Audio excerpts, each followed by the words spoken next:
Well, good afternoon, everybody, and welcome to this webinar hosted by Communicator. My name is Jonathan Prest. I'm the CTO here at Communicator, and it's our pleasure this afternoon to be able to take you through a short overview of our new template designer. This is something that we've been working on for a number of months, and we've been very pleased to release this into the Core Live platform in recent weeks. Just to remind most of you, I'm sure many of you are aware of who Communicator are. Communicator was founded back in 2003, and we have a clear, defined objective as a business. We are a strategic email service partner, and what we do is focus on helping ambitious brands optimize their performance across multiple digital channels of communication. That original goal that we set out to achieve back in 2003 is still at the heart of what we do at Communicator. And you'll see that through our product innovation, and you'll see that through much of our service offering through our specialist digital services team. But what we want to focus on this afternoon is something that I know many of our customers have been looking forward to seeing over the past few months or so, and that is the template designer. And we set out really with the task of making the creation of emails and templates a lot less difficult than it has been in the past. And we've invested a lot of time and effort in producing a key part of Communicator, which hopefully you'll enjoy seeing this afternoon and using in your own time. The way that digital marketeers in particular are requiring features and functionality has evolved quite considerably over the past few years. And we've adopted a lot of the new techniques that are available to us as technologists and technology providers. And you'll see as we move into the demonstration in a few moments, the way in which you'll be able to create templates has moved very much to an interactive drag and drop style, away from the need to know HTML and use a WYSIWYG type editor. So we hope that you'll enjoy what you see this afternoon. The purpose and reason for developing this is to save you time, to allow you to focus on more strategic aspects of your work and to let Communicator do a lot of the work for you. The template designer really takes a lot of the need to know HTML and the code behind emails away from you. It handles a lot of the rendering challenges that we've worked hard to address. And if you've ever been used to using Microsoft Outlook and getting emails rendering correctly there, you'll know some of the hassle you can go through to get emails and templates rendering correctly. Well, you'll be pleased to know that our template designer supports 30 of the most popular email clients, meaning that you can be almost guaranteed that what you design in Communicator will be how the end recipients view the received emails based on the templates that you've created. So whether you're working with a desktop or mobile device, your emails are going to look great, and you'll have achieved your end results in a fraction of the time that you previously needed to take. Well, joined with me today are two email experts. They've been with the business for several years now. We've got Steve Hill, who has up until recently been working in our design team. Steve's probably built a number of the templates that many of you have used, and he's recently moved across to our product development team to help us in the delivery of this particular feature. We know it's a core feature for our customers as well as for us. And this is why I wanted Steve to be part of it, to make sure that what the product development team were releasing definitely was going to work for designers. And then also joined by Ben Tomlinson. Ben works in our product marketing team as a product marketing exec, and he's been instrumental in shaping the output of this particular release. And he and Steve are going to walk us through the template designer next. So without further ado, I'll hand over to them. Steve and Ben will introduce you to the template designer, and then we'll move into the platform and they'll give a demonstration. Towards the end of our time this afternoon, there'll also be opportunity to ask any questions, and please use the panel in the Google Hangouts environment to do that. Thank you very much for joining us, and I'll hand over to Ben now. Thank you. Thank you, Jonathan. So this is Ben speaking, and if we just flip onto the next slide, this is the template that Steve will be building today within the template designing environment. It's actually a rebranded version of a template he created for one of our clients. And I don't think there's anything more to say, so we'll just jump into the demonstration.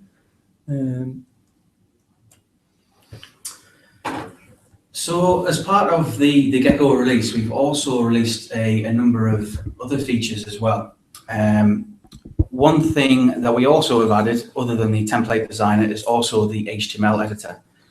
The HTML editor is designed really for the use of developers and designers for a lot more control of their code, and also the opportunity to get down to the nitty-gritty. Obviously, this is just to talk through the template designer, so I won't go into it in detail. But also, as part of the Gecko release, we've also released a new upload tool. And again, it gives you, many of the top features include live preview of your template, drag and drop files, zip file support, and renaming of assets. As you can see on the right-hand side here, we've also left our classic features, and these will remain for a period of time for our customers to get up to speed on our new designer, HTML editor, and the new uploader. So we would push you towards those features, but for a period of time, the classic features will still be available. So without further ado, let's jump into the template designer and start building our template.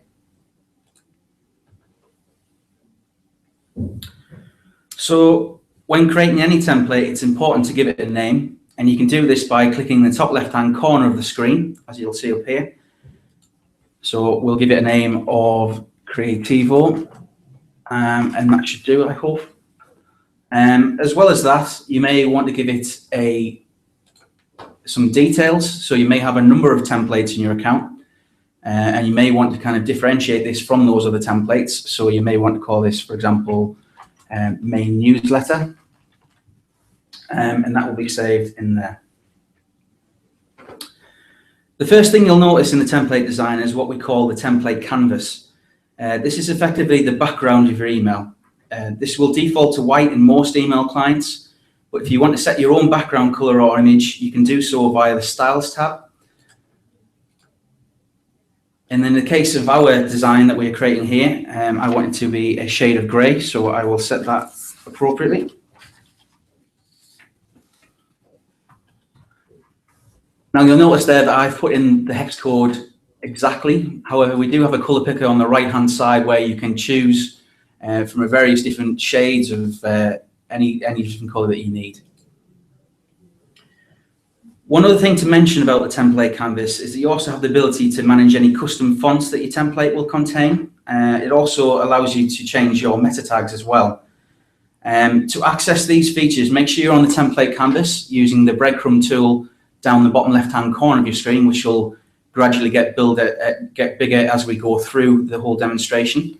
So if you click on that, and then if you click on properties, you'll see a number of different options here, including manage fonts, manage meta tags, and also manage custom CSS. So our design uses a Google font called Open Sans. So if I click manage fonts, you'll see a new modal window pop up where if we click the screen here, we have a number of different Google fonts that we've tapped into. And if I keep scrolling down, you can see there are many different fonts there you can use. The font we use is called Open Sans, so I will search for that.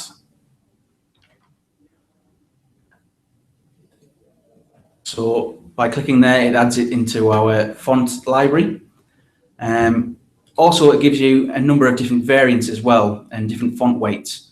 So by default, it'll give you the normal one, but we may also want things like light, semi-bold, bold, extra bold. There are a number of different options you can pick from. So as you can see, you've got a number there that we've selected, and those will be added into our template. Moving on, we have the template body. This is where the template's content will be housed and where you'll drag the various components located in the content tab on the right-hand side. By default, we set the template width to be 650 pixels. As you can see on the properties section, it's been set to 650. This is our maximum recommended width for emails when viewed on a desktop. But if you would like to change this, you can do so again via the properties tab. And you can select from a number of different set standards that we have available, or if you have a bespoke one perhaps that you want to type in, then this will do it for you as well. Our design itself is actually set to be 650, so we'll leave it as the default. It's also important to say that the template body has 10 pixels padding, making sure your content is indented from each edge. But again, feel free to remove this via the Style tab. So if I select the body there, and I can select it down in the breadcrumb as well. If I go to Styles, you can see that it has 10 pixels padding applied all the way around in the body. Like I say, our design doesn't have any padding from the left and right hand side, so I'm going to clear all the padding. As I've already highlighted, whilst doing all of this, you may notice the breadcrumb navigation down the bottom left hand corner. I will stress to a number of customers that this is very, very useful, especially when building those complex templates that you may build over the next coming months. When you start getting into dragging on columns and text components and placeholders, things like that, it can get quite busy. So knowing exactly where you are on the template canvas or within the template body is very, very useful. So I will stress that that is a very key piece of functionality that we've added.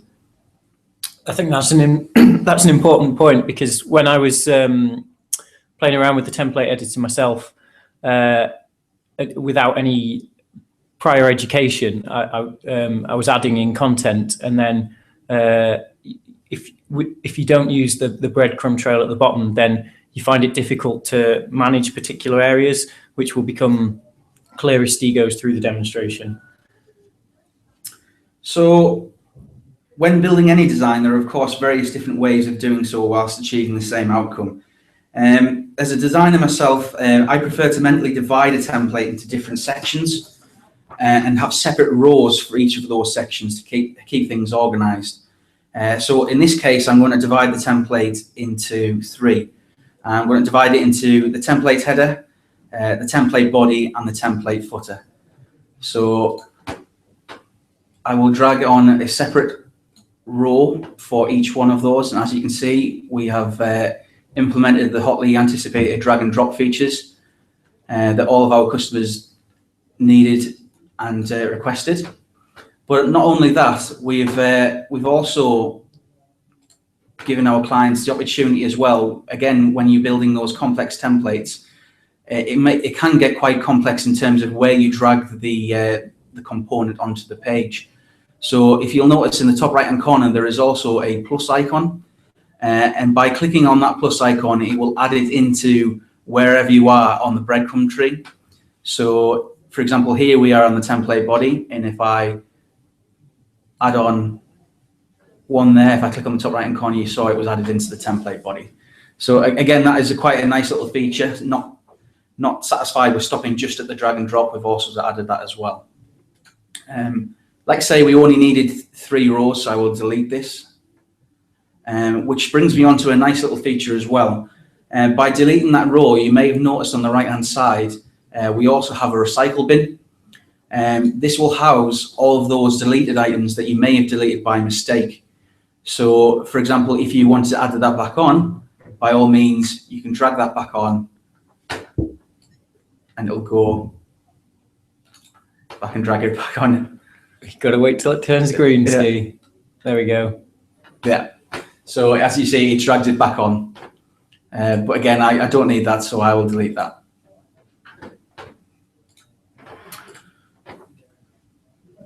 So first at the very top row, we have our header. So inside our header row, we're going to set the background color of this to orange, as you saw on our previous screen. So if I go to the Styles tab, I can select the background color of this row.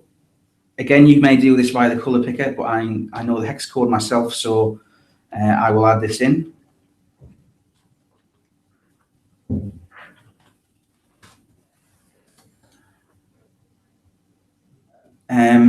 We also need to add in 2 more rows, both with 2 columns, one to hold our super subject line and the view online and unsubscribe links, but also the other to hold our logo and the template's title as well. So I will drag those in.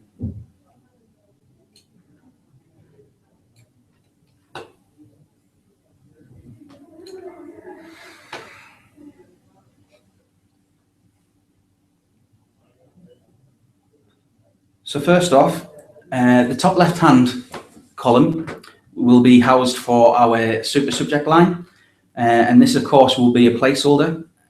So when you come to build your final email from the template, this may change depending on the content of your email. So it's important to have that as a placeholder. So I can do so by clicking the plus icon, and that will add in a placeholder into that cell. So I will name that. To point out, Steve, in case anyone's not aware, the super subject line would be the first piece of text within an email, and many email clients then preview that as an additional piece adding to the subject line. For example, in Gmail or an iOS device, that would preview whatever you place in the super subject line placeholder. So as you can see there, we've added in our placeholder. On the right-hand side, we want to add in our view online, unsubscribe, and safe senders links. So I will drag that in there. If I highlight the text and go to the Styles tab, I can give this all sorts of styling. So like we touched upon at the very beginning, the actual font used for this is actually a font called Open Sans. So if we click on the typography section and highlight there, you'll have your web safe fonts by default, but you'll also notice we also have Open Sans selected. So if I click on that, it will change the font to be Open Sans. Also change various settings, including font size, font color, and even things like text alignment and things like that as well.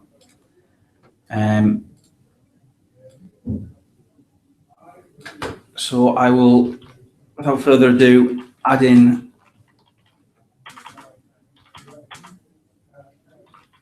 our housekeeping links.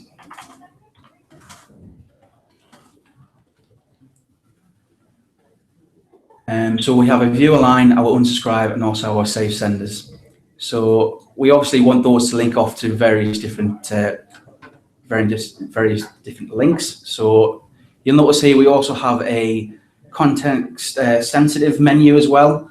So you'll notice a little link dialog where if I click that, we can add in various links. So you can have a standard link, and you can obviously remove Unsubscribe link. Unsubscribe links. You can also have share to Twitter, share to Facebook, create a data capture link as well. And obviously at the very end, you can remove a link as well. So if I click on the create link dialog here, this will pop up a modal window where we can select our web view from a more familiar window for those people.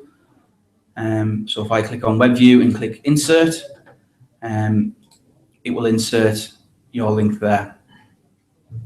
I will also do this for the unsubscribe link. So if you don't want to go into the full modal window, obviously you can do one of the quick links. So if I click that, that will add in an unsubscribe link as well. And last but not least, we also have our safe senders link, which I may want to add from typing in.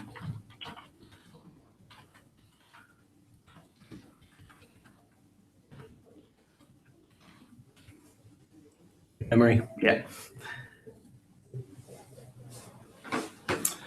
So the first thing which you'll probably find very, very obvious is that it's gone in as hyperlink blue. Obviously, we don't want our links to be hyperlink blue. So one thing you may want to change is the link styling. And you'll find this on the Styles tab as well at the very, very bottom. You can select a color to be, in this case, we want it to be white, and you'll notice that all the links then turn white. And you may also want to change stylings, including whether you want the link to be underlined or whether you want to inherit it from the further up the canvas. In this case, we obviously don't want any underlines, so we will remove that. One thing to mention at this point here is if you do not want to do it for each individual text box or link that you add, you can do this via, I believe it is the Canvas tab.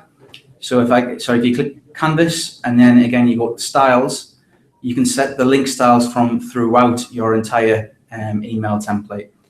Again, this is set to hyperlink blue because this is what our many email clients default to anyway, so we've set that in there, but feel free to change this as you see fit.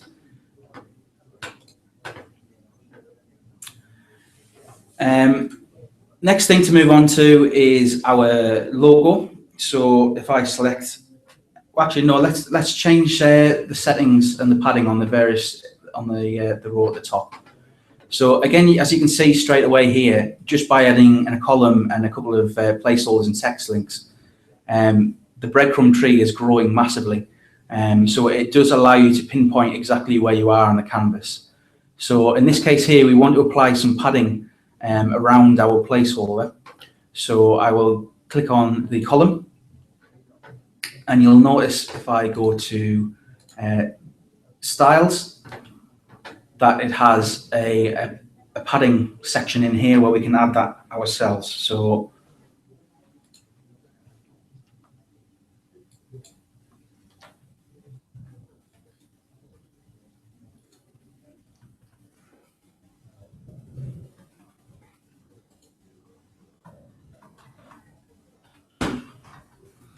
Got there in the end. Got there in the end.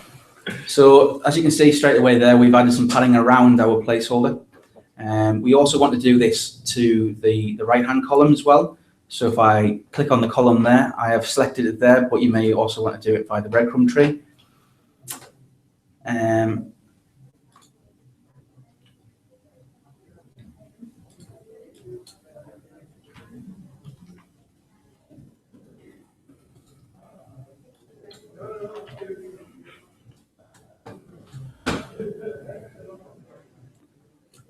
So as you can see there, we've created our padding around our various different components that we've added.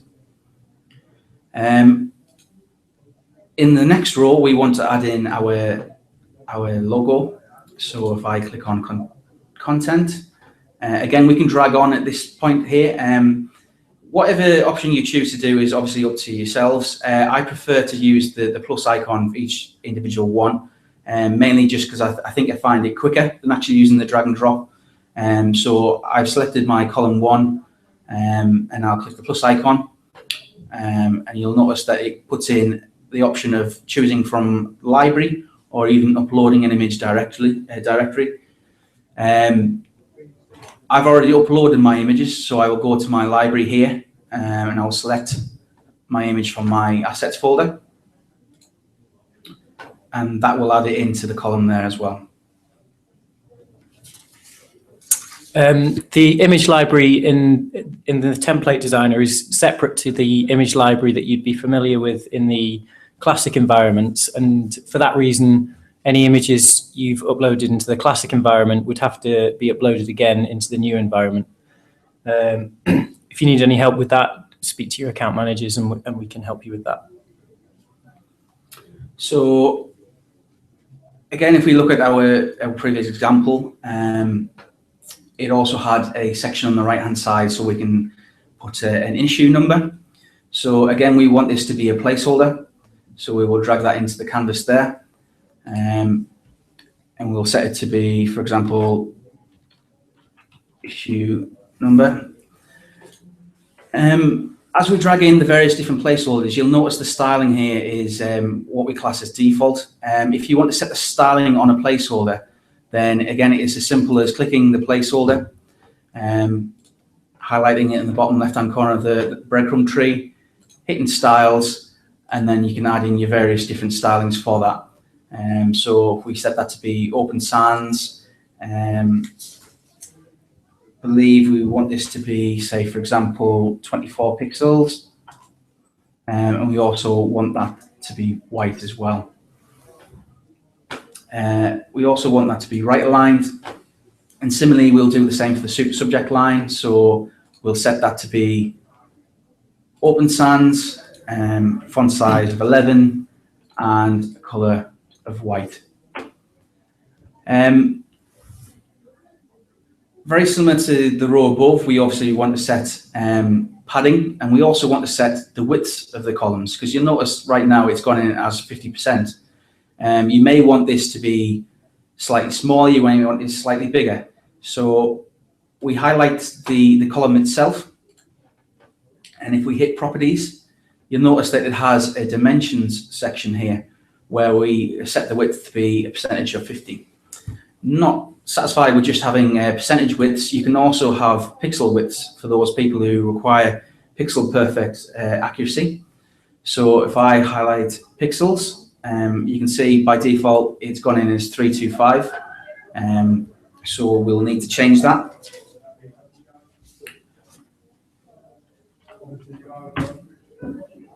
Set that to 185. And similarly, if I go to the right-hand column as well, and change that to 465, you'll notice on the page it is resized our columns down to what we require it to. We also don't want our logo to be flush to the edges here, so it's important we add some padding. So we'll add that in now. Similarly, we also want some padding around the placeholder on the right-hand side as well.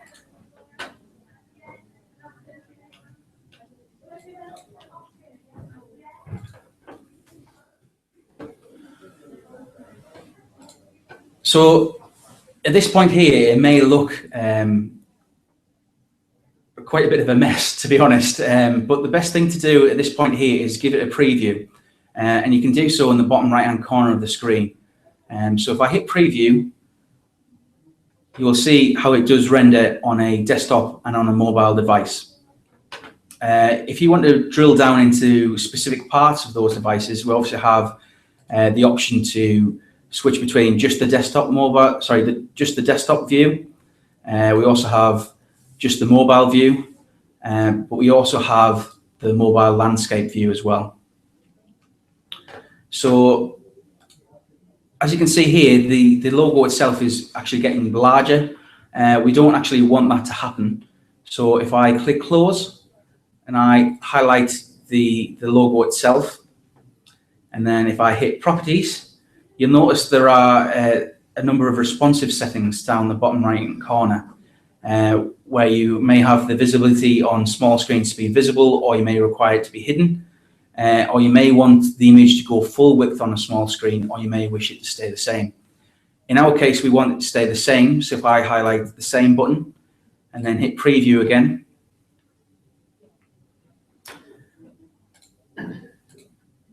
you'll notice that it actually stays at the same size as well. At this point here, having had a look over it, we also don't want the super subject line to appear on mobile. That doesn't mean that it doesn't work like Ben suggested in iOS devices. It will still work, but we just don't want to display it on mobile. So I will highlight that column, which I believe is that one. Maybe not. You've got the whole thing there. That one there. And again, if I hit properties, we want to hide this column on mobile. So I will select that. Again, if I hit preview, you'll now see on mobile that our super subject line has disappeared. As well as that, we may also want to apply different stylings when it goes down to mobile. So for example, we may want our logo to be center. And again, we may want our text to be center where it is right aligned at the minute. To do this, Ben may take us through the number of classes that we have inbuilt to our designer. Yes, so the way the designer has been built, there are a number of rules that you can use as a shortcut to modify the styling based on mobile rendering. And what Steve's going to do here is use one of those. So how he does this is he navigates to the Style tab, and then there's some classes, and Steve knows them all off the top of his head. But this particular one centers something on a mobile that's not specifically centered on a desktop device. And he's going to do the same for this placeholder. The full list of classes that you can use will be available on our support site by the end of the day, but you can also contact your account managers if you'd like that. as well. So when Steve previews this, so it stayed the same on desktop, and then on mobile, it's gone into the center. Magic. So that is essentially our header there. So without further ado, we'll move on to the main body of our template. So inside our row that we've already inserted for our body of the template, we want this to have 25 pixels padding throughout. So if I hit 25 there, you'll see that it has grown that table cell and it has put 25 pixels all the way around. So inside this row for the main body, we'll begin by adding a number of additional components. Sorry, one thing we also want to add is a separate row, I should have said, for our main image. This image here, we don't want to have any pixel padding around the outside. We want this to be flush to the left-hand side and the right-hand side. So I will select that row and I will add in a placeholder. And this will be our main header image. So I will set that appropriately.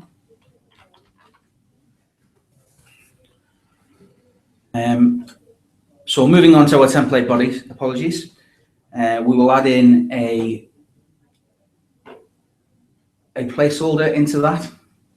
And this will be for our main title. So Steve, can I ask a question? When you're adding in that title, can we make sure, because that's a placeholder you put in there, so you'd put the content in the message environment of Communicator.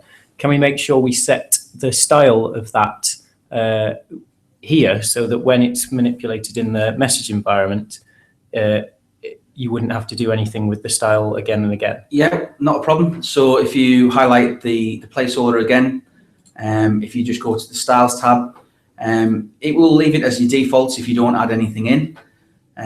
So if, for example, on the title here, we do want it to be open sans, which in this case, I believe we do. We set it to open sans. We set the font size, so we want that to be 20 pixels. And we also want the color to be a shade of gray.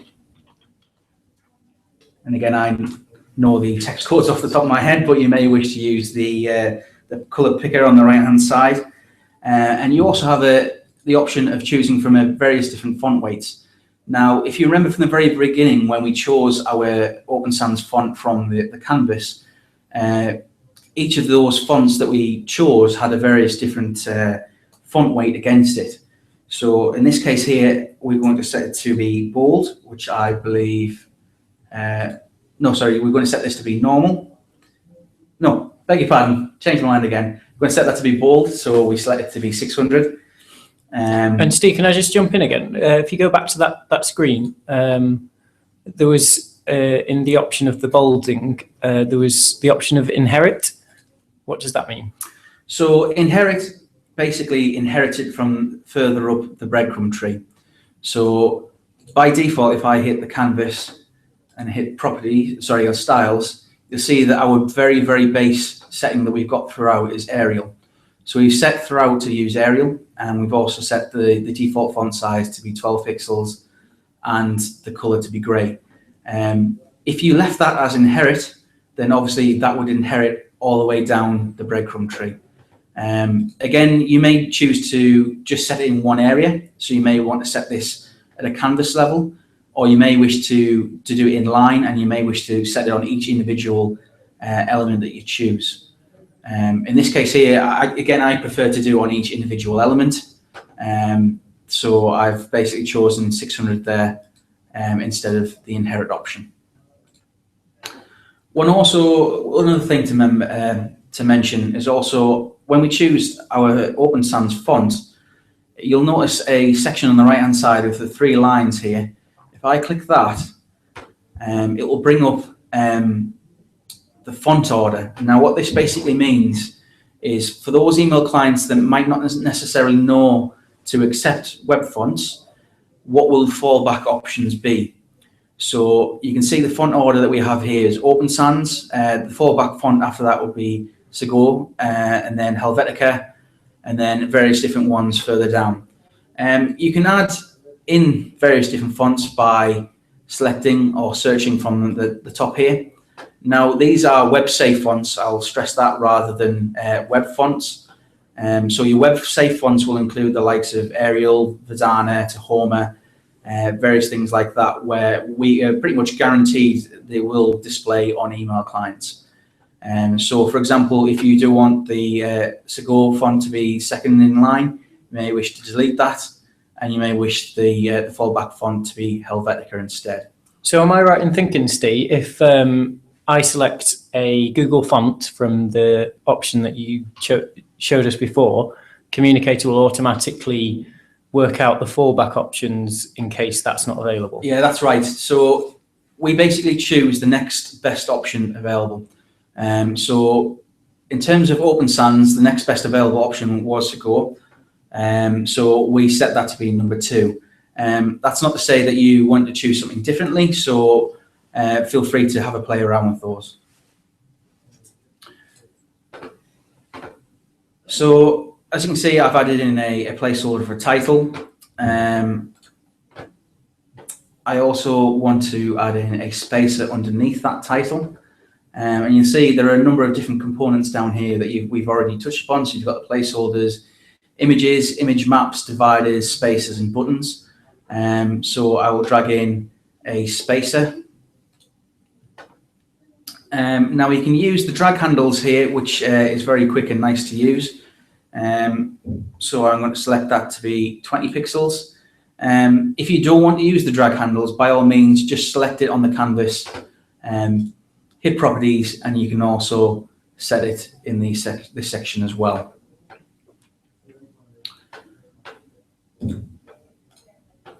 So I will begin designing our main body of our template.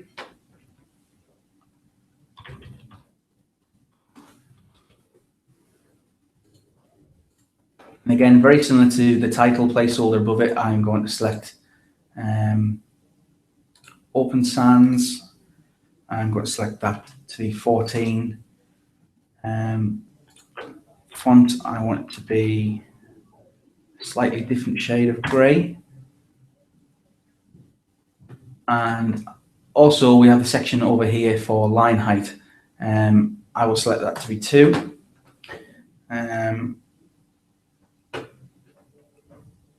And again, I want to add in a spacer, which I will select to be 25. I will add in another placeholder. This will house our button.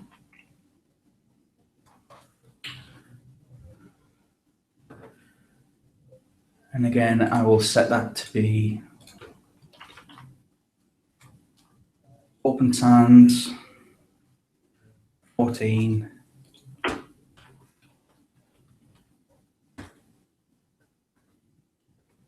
So Steve's chosen to provide his button as a placeholder, but Communicator also has the option to provide buttons using the components option on the side. But the reason why he's done this is because he wants to change the call to action for each campaign. So for that reason, it's done as a placeholder. Yeah, so that's a very good point, actually. So if I wanted to include the button itself, I could do so by just hitting the plus icon there, and you'll see a button goes in there, and they're very similar to what we've talked about previously. If you hit properties, you've got various different options you can choose from in terms of what you want the width of that button to be. Do you want it to be 100%? Do you want it to be, for example, 400 pixels wide? What do you want the text within that button to be? What you want the link to be as well. Whether you want that link to open in a new window or the same window, and even the responsive options as well, including do you want to be visible on small screens or do you want it to be hide? Or again, do you want to go full width on small screens or do you want it to be the same? Like Ben mentions, the reason I haven't included it into our template here is I want to change the call to action link. and I will do that at an email level rather than a template level. So again, to get rid of that on our canvas, we just select the button here and hit delete. So if we hit preview now, you'll see that our template is beginning to take some sort of shape. So we have a placeholder for our main header image, we have a placeholder for our title, for our body text, and also for our button as well. Now we move on to our 2-column section in our main body. So if I highlight the content, and I will drop in my 2-column layout in this section here.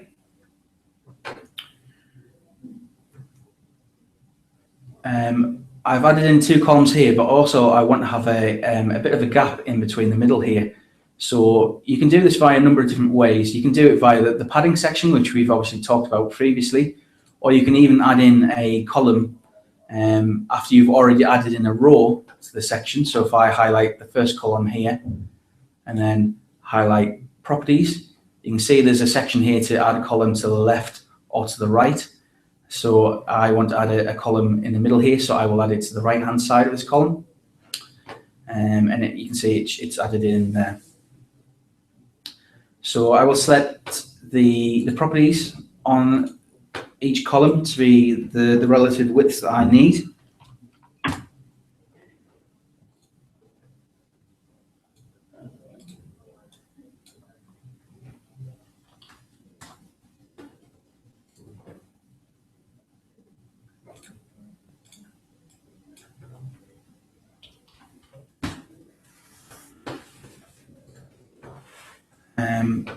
So there is effectively our 2-column layout.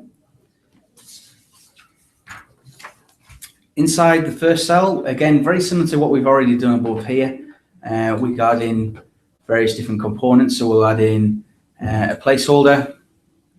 If I scroll further down, we can also add in a spacer underneath it, and we also want another placeholder underneath. You also have the opportunity as well, once an item has been added on, to drag it around using the drag handles. So you can drag it up and down as and when you need to. So for example, I want to add it to this section here. Maybe not.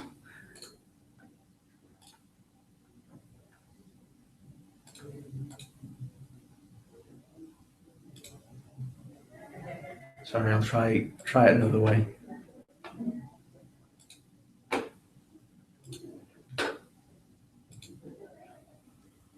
So we have a placeholder, spacer, placeholder. Underneath the placeholder, we have another spacer. And then underneath that, we have another placeholder. So 1, 2, 3, 4. And I think we need underneath that another spacer, and again another placeholder. So at this point here, it's probably a nice time to add in our placeholder names, because obviously each placeholder needs to be unique. And again, you'll notice that I'm adding an underscore and then 285 under the end. The reason I do this is because I find it quite a nice way to remind the person who's actually building the final email what the width of that placeholder actually is. So by putting underscore 285, it just lets people know that actually the width of this placeholder is 285 pixels.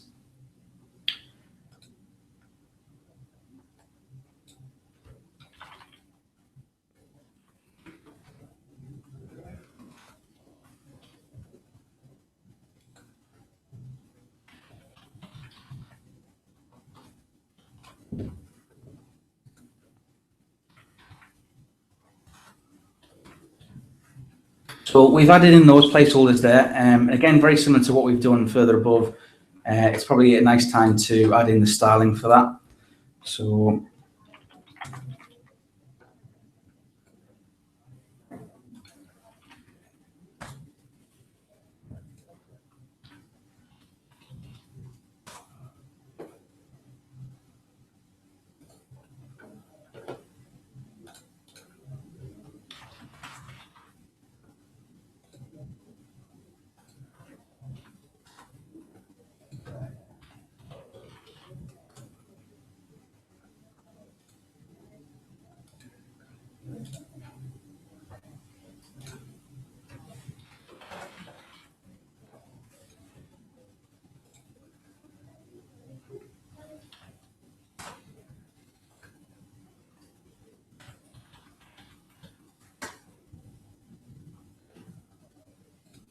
So I set the line height of that to be 2.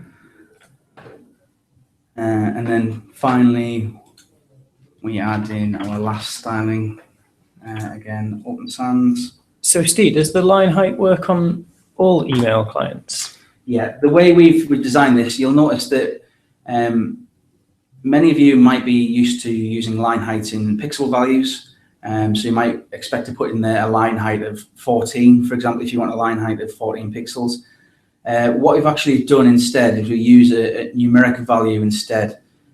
So for example, if you wanted a line height of 1, that would be your default. But if you wanted a line height of 1.25, that will give it a much more kind of, that works a lot greater across the board. So 2 is a nice little option to kind of just have a nice little spacing in between each one. So I just change this last one to be and that's it.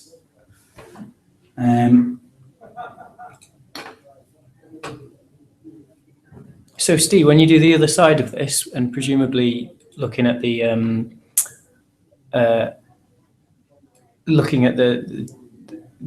template that you originally wanted to do, you're going to want exactly the same thing on that side.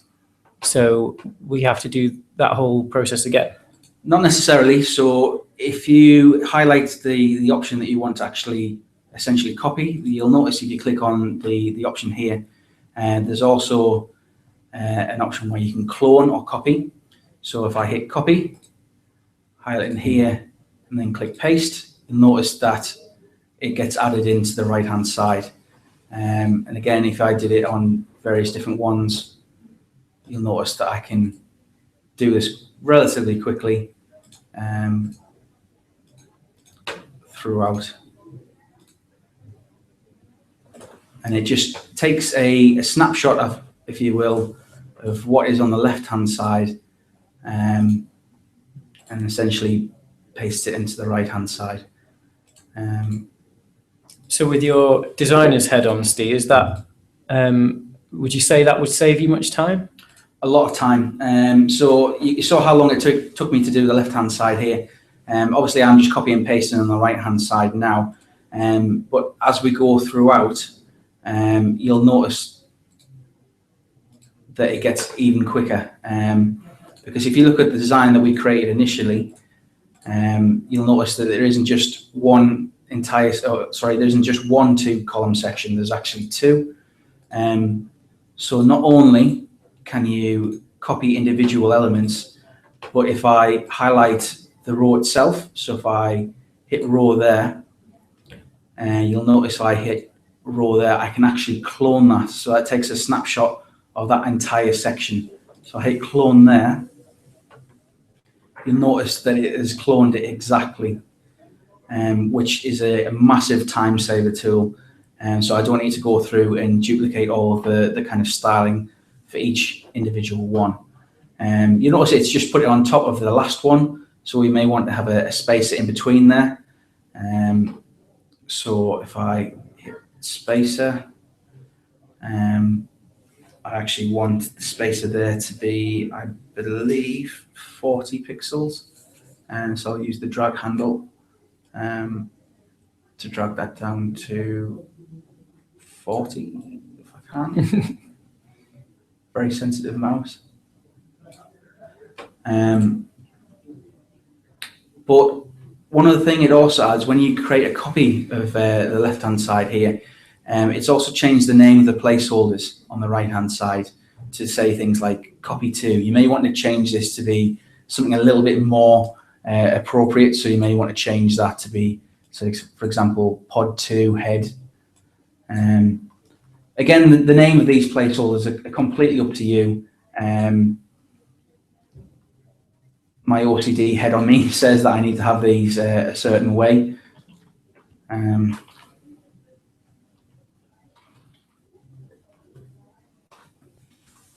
You're right though, Steve. As an email builder myself, it does really help to have the width of the placeholder in the name title, because then you know what sort of what width you need to brief designers to get imagery from. So you just know what you've got to work with. This clone section up here is actually our clone section, sorry. This is our original one down the bottom here. So I'm just going to change these placeholder names, if you just bear with me 5 seconds. And Steve's doing that because Communicator won't let you have a placeholder, 2 placeholders called the same name, because it messes up in the message environment and confuses things when it comes to putting content in. So you'd have to have a unique name for every placeholder.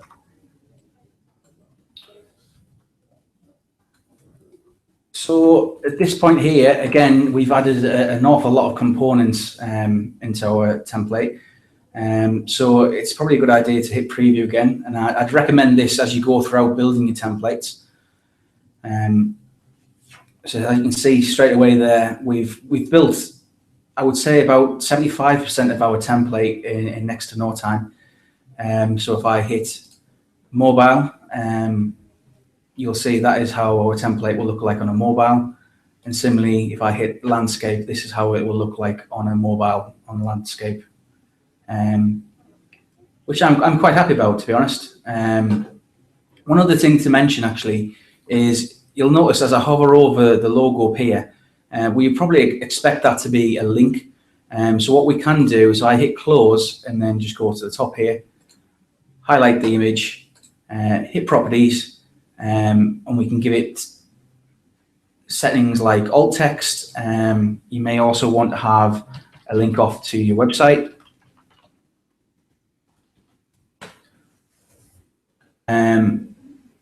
So I preview now. And then mobile, again, you'll see now we've added that link as you'd expect. So last but not least, is our footer. So firstly, we select the footer row itself, and we want this to be a dark grey. And again, if we hit on the styles tab on the right hand side, we can add in a dark grey colour. And very similar to the header row, at this point here, we add in a 2-column layout. And what I actually do is I'll highlight that column there, hit the plus icon. Cell 1, we want to be, again, a pixel width. So we set that to be 590 in this case. And on the right-hand side, we want this to be, I believe, 60. So Steve, when you've set that to 590, what happens on a mobile, because a screen's width is less than 590? Yes, so what we've decided to do is when it goes down to mobile is we make that 100% regardless. So if it's set to be 60 pixels, what will actually happen on mobile is that will grow to be 100% of the screen width. Like I say, we've designed the template design to be responsive from the ground up, and that is essentially the best way to make it possible on mobile. So again, if I hit styles, and you'll notice as we go throughout building this template, you'll see a lot of duplication in terms of the things I'm doing in terms of adding padding to a table cell, or adding width to a table cell, things like that.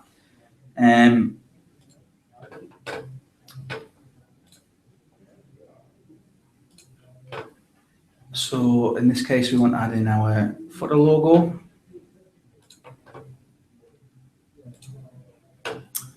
And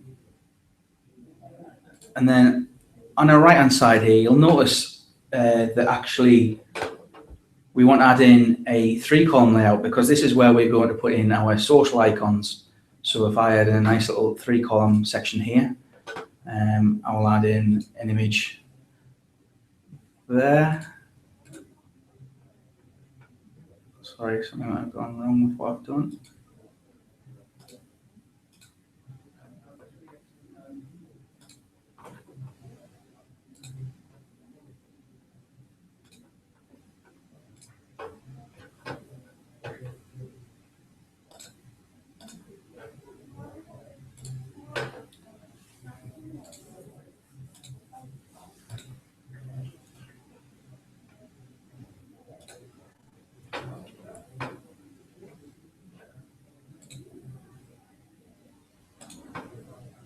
Tell you what I'll do.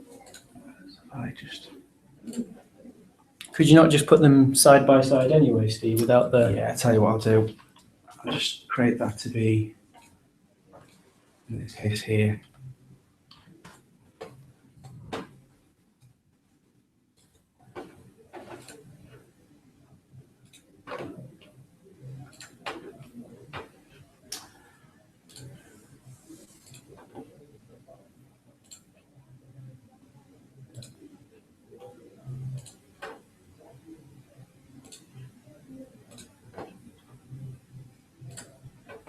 So again, very similar to the logo that we've created at the top, you may want this to link off to your various different social media sites. If you know that link, you can obviously add it in here.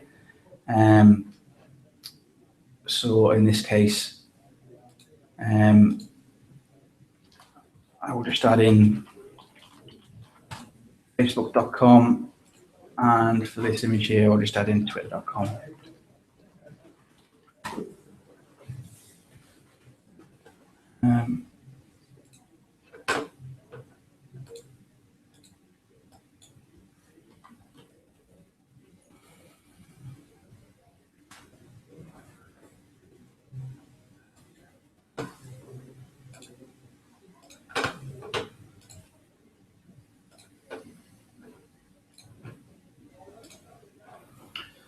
So if I preview that on mobile, you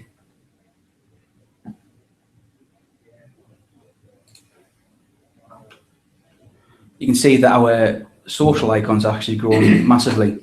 And again, very similar to our logo at the top, you may want this to remain the same. So if you highlight the image, hit properties, hit same, and again, we do this on the Twitter logo as well. Hit preview.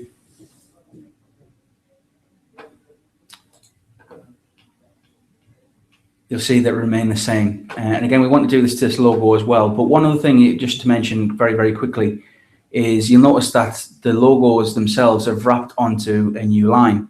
We also give our users the option of not wrapping onto a new line as well. So if you highlight the column itself and select no wrap, and again, we do this for each column that we've got in this section here.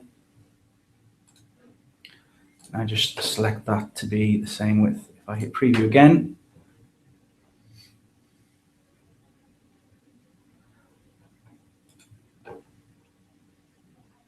you'll notice on mobile, they're now wrapped onto a single line.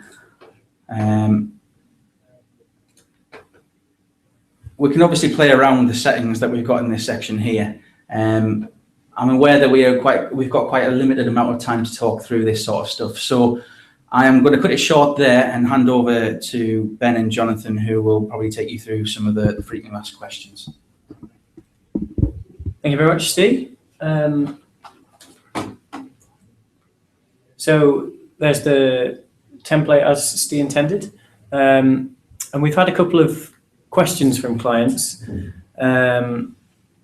when we did launch the template designer a couple of weeks ago. So we'd like to discuss a couple of those. The first one being about existing templates and whether they can modify their templates in the new environment.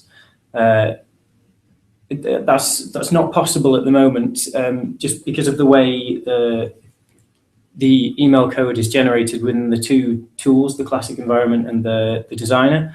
But we're happy to talk to clients about recreating templates within the new designer if they feel that's necessary. You'll also be able to copy and paste any existing templates into the HTML template editor that Steve mentioned at the very start of the demonstration. Another question that we've had from clients is, can they build full emails with the template designer? Although that is technically possible, the tool is very much a template designer. And for that reason, you must include placeholders within the template that you're building. You could technically build an email and leave one placeholder in it and leave that unpopulated. But right now, it is just a template designer. We're working on using the same technology to create a full email designer, and that will be available within our next release. Another common question we have is, will emails automatically render in all email clients? Due to the way all email clients are different in the way they accept code, it's almost impossible to create an email that does suit perfectly for every single email client. However, it's possible to get a good match, and our template designer supports 30 different of the most popular email clients and devices. We would urge clients to continue using the content checker to just double check how their rendering works, and if they'd like further rendering support, speaking with our design team and looking at creative options from them could also be a potential option. The final couple of questions that we've had is advanced options for responsive techniques, and that was briefly discussed by Steve when he was adding in CSS classes because he wanted to center something on mobile that was left aligned or right aligned on a desktop, and we have a number of shortcuts that allow you to do that very easily, and the list of those will be live on our support site later, but can also be gained from your account manager. The final question we've had is email previews that's been shared on Facebook. So when someone shares your email on Facebook, can we change the content that's being previewed by Facebook? And the answer is yes. You can modify the meta tags, which is the code that alters this, is the code that Facebook reads. And you can do that within the properties tag, and then clicking manage meta tags. That also works with Twitter as well, and their previewing functionality. That's it for the frequently asked questions. Well, thank you very much to Ben and Steve for taking us all through that overview of the template designer this afternoon. There have been a couple of questions raised during the session, but I think they were answered as we moved through the demonstration. If you do have any further questions, then please do email those in. You can email those to our support team at support@communicatorcorp.com, or you can contact your account manager and they'll be pleased to help you. We will be making this video available throughout the course of the week, and there'll be 2 further webinar sessions also run during the course of this week too. So all that's left for me to do is to say thank you very much for joining us this afternoon. We hope you found the session informative, and if you do have any more questions or you have feedback for us, then please do get in touch. Thank you very much.